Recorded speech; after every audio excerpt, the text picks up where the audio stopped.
What's up guys and welcome back. There's been a lot of updates since my last video, and I hope to address them all here. Where I've been, what I've been up to, and what I've learned in the meantime. I've worked on a lot of different projects and a lot of different IDEs over the years, but after this most recent project, I have a new profound appreciation for working with AI tools and AI code editors. And I've learned it's not just about mastering prompt engineering. While that is important, it's also about constantly adjusting, iterating, and learning how to effectively communicate with LLMs and AI agents. I've made a ton of mistakes and have wasted so much time going through the learning curve of AI development. And I'm going to share everything I've learned on this journey, so hopefully you won't have to go through the same mistakes I did. And I really wish somebody would have made this video for me to watch when I first started. And I'm pumped to finally give you the first official look at PropertyPrep, which is my latest full-stack web application. PropertyPrep sets out to connect real estate agents, contractors, and investors directly to home service providers, which will automate the scheduling process based on availability, vendor ranking, and even geographic proximity. I've poured over 300 hours on this project to get it to this current point, and around 200 of it was spent on this Spline 3D edit. Not actually, but there's still plenty more ahead for PropertyPrep, including an upcoming API integration that you can use to build your own scheduling and CRM applications to call PropertyPrep to be your scheduler. So if you're a real estate agent, contractor, fix and flipper, a home service business, or a developer and you're interested in being the first to use this application, stick around to where I'll show you how to join the waitlist to be the early adopter and get all the updates of PropertyPrep. So jumping straight into the core of PropertyPrep, which will be the marketplace page. This will be the main stage where you can easily manage, book, and schedule work across all your properties. 3 distinct features, which is quick mode, AI planning, and the manual mode. With the quick mode, you can easily select a property, pick a date that you want the service to be provided on, a single service, select a time window, whether it's going to be morning, afternoon, or you don't care and it can be all day. You'll find a service, select a time slot, and confirm and send invites. And once you confirm and send invites, the home service provider will be notified via email, as well as a programmatic message will be sent within the in-app messaging system. So you can see that we have a message from you to the home service provider of your choice that you booked, saying you booked the following services at the location and time slot, and ask them if they have any other questions or any other needs. So you can use this in-app messaging system to talk to the vendor directly, say, hey, there's a large bush that needs to be trimmed in the front yard as well. And it will give them all the information that they need to be able to contact you directly to get a quote. We also have a manual mode, which you'll be able to select a property and have multiple different services that you can pick specific dates and specific times for all the scheduling that you may need. And the most intuitive and advanced feature is the AI planning, where you can give the AI scheduler a property to select services you need when you need them by, and our AI service planner will go through the heavy lifting of curating a schedule based on availability, geographic location, timelines, and make sure all those jobs are ordered sequentially. So you can give a property address, a deadline for when you need the jobs done by, and we can go through a demo here to where you can say you want landscaping, staging, photography, cleaning, and maybe window cleaning. You can generate a plan here, and our AI scheduling app will go through the availability, your current favorites if you have any vendors saved as favorites, and it will curate a full schedule for you to be able to book those jobs with those service providers with specific times, and you can confirm and send invites to those service providers. This will not only allow you to free up your schedule to not have to worry about checking multiple different vendors' times, if they're available, when they'll be able to do it, but it'll also give you the ability to only have one single invoice rather than going to each vendor, paying them all separately, and worrying about the hassle of that. You'll also have a dashboard for your favorite vendors. If you have any favorites, they will be routed through the scheduling system to be first if they are available. So you see the landscaping booking that we just booked, and it is requested. So on the home service side, they will be able to either accept or reject that job through their dashboard. And once it's accepted, you'll both get an email confirming the booking time slot, the date, and the service. And this current booking will be flipped to accepted. So if you're interested in joining the waitlist and being the first to access PropertyPrep, whether you're a real estate agent, investor, a contractor, or a developer and want API access, I'll leave a link in the description below for you to be able to fill out this form, join the waitlist, and get early access to all the updates revolving around PropertyPrep. If you're interested in getting a more behind-the-scenes look at how I actually built this, join the community, which will be linked below, as I'll be providing a lot more updates and talking a lot more about it. Now jumping into the nuts and bolts of this actual video, to relay what I've learned through all my many hours spent with AI code editors, to make sure you don't run into the same walls I did in never-ending loops. And I'm not just talking about adding cursor rules files, which I do think are important. So if you haven't already implemented cursor rules files or system prompts, I highly suggest you do so. There are a bunch of videos out there revolving around that, but this is more so in the actual implementation and working day by day with your actual project. So first and foremost, what I've learned definitely is context is king. And this isn't only for cursor specific projects, it's Windsurf, Lovable, Replit, any kind of code editor that uses AI agents to do the heavy lifting for you. You're going to want to give it as much relevant context for the problem that it's going to be solving. And that you need to understand your project and your end goal before you start. And whenever I say project, it's obviously you need to understand the full stack application and the problem that you're trying to solve. But even whenever you're within your project, you need to really understand what you're trying to do and how you're going to get there. And full disclosure, I didn't know how to do 95% of the things that PropertyPrep currently does before I started. And I was able to gain that knowledge by different LLMs, asking a lot of questions, and trying to get more context just for myself to relay to the model what I actually wanted to do. And I'm going to go more into that whenever I talk about the models that I use and why. So what does that mean and what am I talking about? I'll just go ahead and open a small snippet of the project here. And anytime I'm going to be making a change that I think is relevant or has a lot of intricate parts to it, for example, geocoding addresses is something that is not intuitive that you may know if you're a first-time developer or you're trying to vibe code an app. So whenever you're trying to explain the problem that you're having or give more context, you're going to want to include whatever page that you're actually working on, give a description of the problem, and then also it helps to pinpoint code if you know what code that you're looking at and add it to the chat. And for this instance, this uses a soup-based function as an RPC, as geocode address. So you'll want to also give the model context of what that function actually does, what the definition is, what the arguments that you're passing on to it. For big key things that I'm going to be trying to implement that I know will take a lot of steps and a lot of different files, I'll usually have a docs file within the root of my project that has a markdown file for the entire project guideline. Implementing the real-time instant messaging within the app was something that I knew was going to take a lot of key steps and a lot of different files, folders, and components and hooks as well. So I added a messaging guideline markdown file that I'll be able to give the AI agent more context so it can know the overall goal, as these models, if you don't give them a lot of context, they will make a lot of assumptions on your behalf, as they don't know what your vision is for the end goal. They don't know the key steps that you've already implemented. They only know what you tell it. And they're only working on the key data that they can find from your project if they have to look it up on their own. If you implement a markdown file with a guideline, this will give them a lot more context and a lot more precision on where to access certain files and, for instance, where to access more components. So anytime I was working on the messaging functionality of this app, I would include this messaging guideline to be able to give it more of a direction, and it truly helps, especially in these broader, more intricate functionality implementation. So next, the models I use and why. And I think this is probably going to be the biggest weight and biggest lever that you can pull whenever you're working within Cursor. So these are typically the 4 models that I use religiously on a day-by-day basis working within Cursor. So as a quick overview of the models, I use OpenAI O3 in the ChatGPT web version. And you might be wondering why I don't use it in Cursor or the desktop app. I've just seen that the actual web version allows for a little bit more granularity and makes it easy to work with. And within Cursor, it often takes a very long time, goes through the entire project, even whenever I'm not trying to work on the entire project, just a certain subset of things. I use Gemini 2.5 Pro whenever I'm trying to implement multiple things across multiple different files or folders.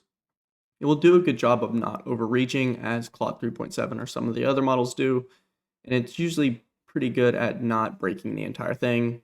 I'll also use Gemini 2.5 Pro to stress test and ask a lot of questions about my project or about anything that OpenAI O3 gives me. I'll use GPT 4.1 whenever I'm working in a specific file and give it specific instructions, as it's very good at making quick tweaks that are very mundane and Claude 3.7, while it is very good, it also has a very big tendency to overreach and to touch files that you didn't ask it to, or to do separate things that you may not want it to do. However, I use Claude 3.7 whenever I'm trying to implement anything on the front end or that needs to be UI based, as Claude 3.7 I have found is the best at making UI visually appealing and actually looks good.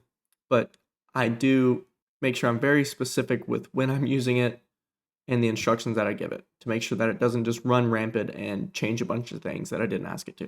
So I use OpenAI almost solely within the web version of ChatGPT, and I'll use it in a project such as this. So I'll link a video here where I show how to set up a OpenAI or a Claude project, and I'll give it all relevant documentation, such as the entire app guideline, some key important files, or specifically back to the messaging example, I'll give it all the messaging code that I have at the moment if I'm trying to implement that. But I'll use O3 to get a rough guideline on how to implement any larger, bigger picture functionality within my app. And I've found that generally O3 is the GOAT whenever it comes to actually writing code, whether it's front-end code or SQL back-end code. And it's also the best at giving an overall game plan for a full integration of a new feature within your app, as I just believe it understands the bigger picture of what you're trying to do just a little bit better than some of the other LLMs. So what I'll typically do is I will give this an overall idea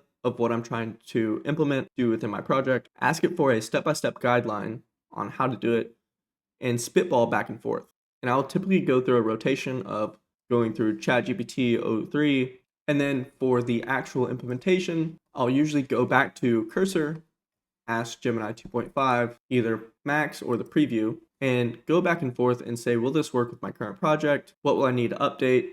Give a better game plan on how to implement this, since this will have more access and context to my actual project. And I'll usually go back and forth with Gemini 2.5 within Cursor and O3 in the web version. And I've found that that has really refined a ton of what I've tried to implement, or helped me alleviate a lot of the problems that I would usually typically face if I were to just try and vibe code an entire thing. So O3 in the web version as a kind of general guideline, Gemini 2.5 as more of an investigative, to have more of a debate with what the implement structure would look like, some key problems that I may face, and if it matches up with the actual context of the project. And then I'll also use GPT 4.1 a ton within implementing quick features if I don't feel like doing them myself. So GPT 4.1, I think I have found works extremely well within a single page. If you're not trying to overarch and do multiple pages, multiple different updates at one time, GPT 4.1 has been astounding at modifying and updating specific pages with specific instructions. So for instance, if I wanted to update the auth policy or the auth context of a specific page, I could drag and drop one page, use 4.1, and give it specific instructions about updating that current page. And it's fast, it's quick, and it's cheap. For using Claude 3.7, either Max or regular, I found that it's way more overarching, and you really have to be strict on the guidelines that you give it and make sure that it's not completely changing a bunch of other things that you never asked it to do. However, Claude 3.7 is by far the best at UI and making something visually appealing. I know it's better than Gemini 2.5 and any of the OpenAI models. Claude 3.7, whenever it comes to visual effects, is way better. However, that comes with a large risk of it doing too much and potentially changing files or folders that you never even asked it to. So you need to give it strict guidelines on do not change anything else other than this page and other than what I'm asking you to do. And make sure you're always checking what it's trying to change. So prompting tricks that I have found extremely useful is whenever I implement something and there's an error and I can't figure out what it is, I'll almost always deeply explain the problem that I'm having, what my expected results were, what the logs that I'm getting as errors, if there are any, and then I will include at the end of my prompt, investigate this first, don't update anything. And I'll most likely do this with Gemini 2.5 or GPT 4.1. And I'll use this in the agent mode, and it still won't change any files, but it will do a whole lot better investigating and give a detailed breakdown of what the actual problem is, what it thinks the problem might be, and how to fix it. And reading through that exact solution, you can get a pretty good idea if it's staying true to the overall vision of the project. And I do this because if you just ask it to change the problem that you're having, there's a high chance that it will fix the problem. but there's also a 50-50 chance that it will fix it in a way that is not staying within the guidelines or the vision of the project. Another prompt trick that I use quite often is how can it be better, or why would this work? And I'll include this at the end of my prompt, as you may notice a lot of the times, whether you're in the planning stages, the implementation stages, or the debugging phases, and you give it some sort of direction, a lot of the LLMs will be almost too agreeable and it will just completely disregard the bigger picture, or if there's a better fix, it won't find it because it will just go on your simple instructions. And that is what it's supposed to do. So by implementing how can it be better at the end of a prompt, it will alternatively search for holes in what you're trying to ask it to do, go into more of a thinking mode, and see if there's any other alternative fixes that would be more robust. And then lastly, dovetailing right into that is including for a production ready application.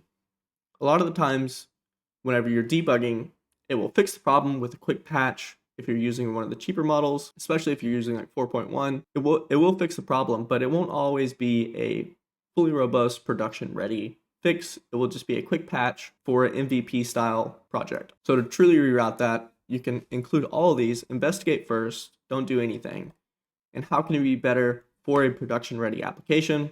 And this will give you a fully robust solution to whatever problem or whatever implementation that you're trying to go after. And it may take a little bit more steps, and it may not be intuitive at first what it's trying to do, but in the long run, it will be a more robust application from what I've learned. One of the main things that you always hear, and you definitely know, that it will take longer than you expect, but even double your expected time. So if you're expecting something to take an hour, it will take 2. If you think you'll have a new release in a week, it will take 2 weeks. If you think you can get an entire project done within a month, it will probably take 2 months to be fully where you want it. And if you can build a project within 48 hours, it will be a 48-hour project and people will know. So this really comes into play whenever you have customers or you're working with other people and they're relying on you to deliver a product that's actually viable and good. Double your expected time on when you think release dates will be, or any kind of bug fixes, as one thing leads to another, always happens, and it will take longer than you expect. Next, introducing AI into your project. As you know from this channel, this is a highly N8N focused channel, and I absolutely love N8N. So this is definitely not a dig on N8N at all. So whenever I first set out, I thought I would just use webhooks and spin up a somewhat quick N8N AI agent to the front end that would do a lot of my processing and make the app really cool, as I had a lot of N8N experience and I knew I could build something very cool within N8N. However, what I found out was whenever using a bunch of database functions, RPCs, and calls back and forth within the database, the implementation time of doing that within N8N is a lot longer than doing it within the actual code of the project itself. You will spend a ton of time working with N8N and the database and how they connect and what the functions are. And ultimately, I got to a point to where I spent a ton of time building an N8N AI agent, and it was really hard to be flexible within N8N to do some of the things that I needed to do. So I ended up going with more of a code version first, as that was quicker and faster. And if I end up using N8N later down the road, it will be because I have more time to make sure the N8N AI agent is more robust. But as it now stands, it is generally quicker for me to implement AI or AI agents within code within my app rather than building an N8N AI function using webhooks. Now, there are N8N automations that I have built that this app uses. However, it is more of a database function that is more of an automation of sending emails, updating relevant tasks, etc. And I think that has a lot of value to an app as well. So if you take anything away from this video, I want you to take these 2 things away. That context is definitely keying, and the models that you use and how you use them ultimately will determine the end product that you have. So making sure that you understand your project and your end goal and giving as much relevant context so your models don't have to make assumptions on your behalf will definitely alleviate 9 out of the 10 problems that you usually have if you end up going in circles with an AI agent or with Cursor, Windsurf, Replit, etc. And choosing models based on what their strong suits are will definitely give you a lot easier of a time, as some models are just definitively better at certain tasks than other models. So that's it for today's video. I hope you really enjoyed it. And if you have any questions or want to see future videos about specific topics that I talked about in here, or have other questions, drop them down in the comments. If you're interested in property prep at all, join the waitlist, sign up. I'll reach out to you personally. And if you want more of a behind the scenes to this entire project, join the school community, which will be linked below. And until then, see you guys.